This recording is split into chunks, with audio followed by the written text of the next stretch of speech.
Hello, so today we will be speaking about coral and the marine wildlife in the Maldives. So let's get started. So here we just dived down for some coral. Just to let you know, coral's a home and feeding place for many animals. Now here's just the drop off where it gets really deep. So first up we've got the black-tip reef shark. Now these, despite their maybe slightly cute faces, are actually, they can nip your fingers in a slightly dangerous way, but they are way more scared of you than you are of them, and they stay in the shallows, circling the island, and never go out to the deep, so their own parents can't eat them.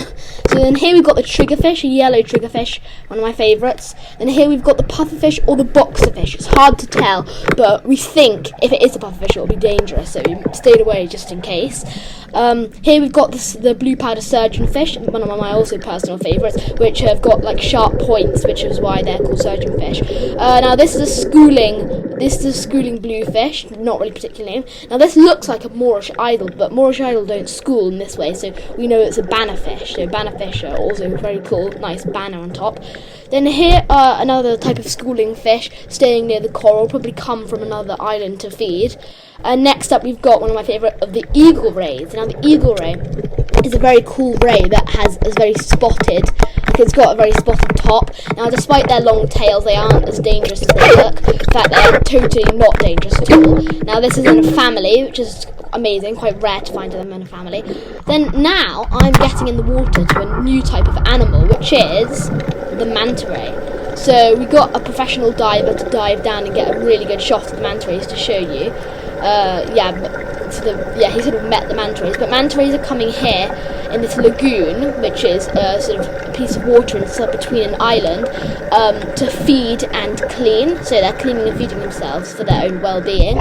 Now this helps them sort of thrive. They sort of mate here and have produced babies, but this is their kind of area which we find them. So we found 7, and this is an amazing animal. This is a turtle. Now to be precise, this is a green turtle. Now we didn't actually see any hawksbill turtles, but green turtles were the most common thing. So they actually do come up for air. It's a common mistake. Everyone thinks that they can breathe underwater, but they definitely can't. They are reptiles. So yeah, that's it, coming up for air.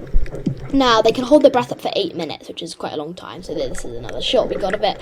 And then here we got this is probably my best shot of a turtle, but we caught a turtle sort of just feeding out of some coral. But the scary thing was, right next to us was a shark. Now a shark isn't actually dangerous for turtles, but it'll bring me on to my next topic, which is the black-tip reef shark.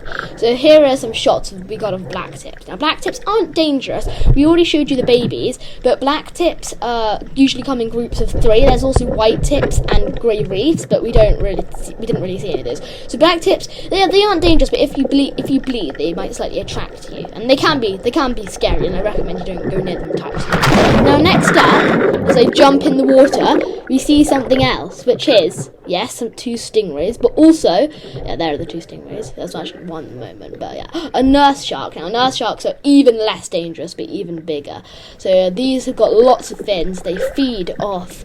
They've had their teeth under their mouth, so they feed off the opposite stuff that black tips feed off. They sort of feed off like coral, trying to find like sort of small pieces of fish. So it's hard for them to bite you. In this case, we were actually baiting them, but yeah.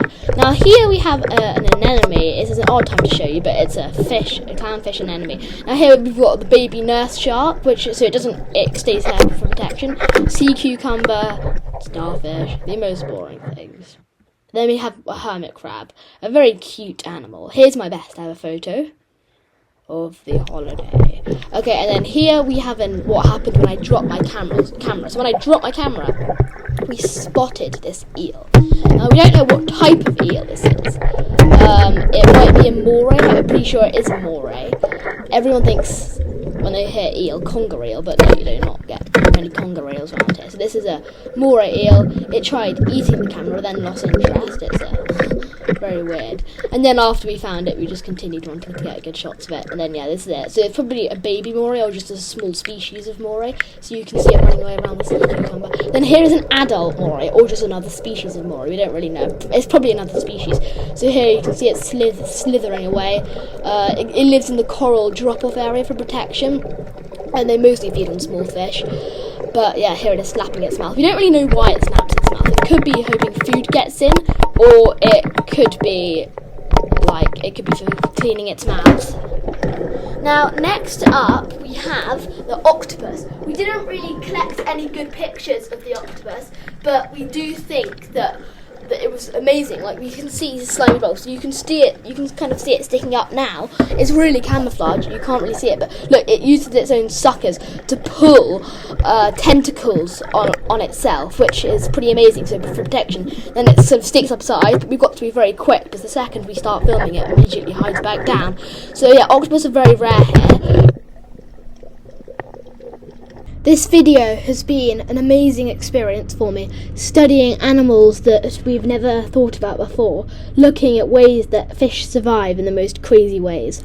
I think that we should respect how they live and help them. So I think that I should realise how important these are. I think we should all do that.